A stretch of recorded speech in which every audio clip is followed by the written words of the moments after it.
High everyone, আসসালামু আলাইকুম। This is Sonia from cooking with Sonia. আর আজকের রেসিপি দারুণ মজার কোয়েল পাখির ভুনা। আমি জানি অনেকে কিন্তু কোয়েল পাখি খেতে পছন্দ করে না, তবে ব্রয়লার মুরগির মাংসের থেকে কোয়েল পাখিটা কিন্তু বেস্ট, আর বাচ্চাদের জন্য তো কোনো কথাই নেই। আজকে আমি আমার মেয়ের জন্য এই ভুনাটা করছি, আর তোমাদের সাথে রেসিপিটা শেয়ার করে দিলাম। প্রথমে কড়াইয়ের মধ্যে তেল, পেঁয়াজ আর কিছু গরম মশলা নিয়ে ভেজে নিলাম।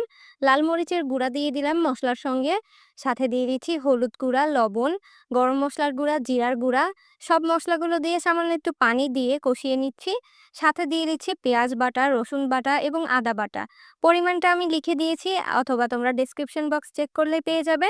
এরপর মশলাটাকে খুব ভালোভাবে কষিয়ে নিয়ে আমি কোয়েল পাখিগুলাকে এভাবে ৪ টুকরা করে কেটে নিয়েছি। যেহেতু পাখিটা ছোট থাকে, তাই একটা পাখিকে আমি ৪ টুকরা করে এভাবে কেটে নিয়ে ধুয়ে পরিষ্কার করে দিয়ে দিলাম মশলার মধ্যে।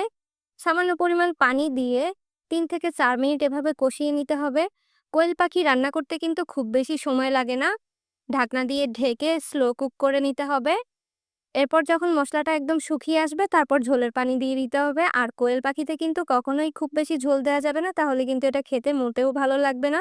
যখন এরকম পানিটা শুকিয়ে আসবে, ১ চা চামচ ভাজা জিরার গুঁড়া দিয়ে পাখির মাংসটাকে তুলে ফেলতে হবে, আর গরম গরম ভাতের সাথে পরিবেশন করতে হবে।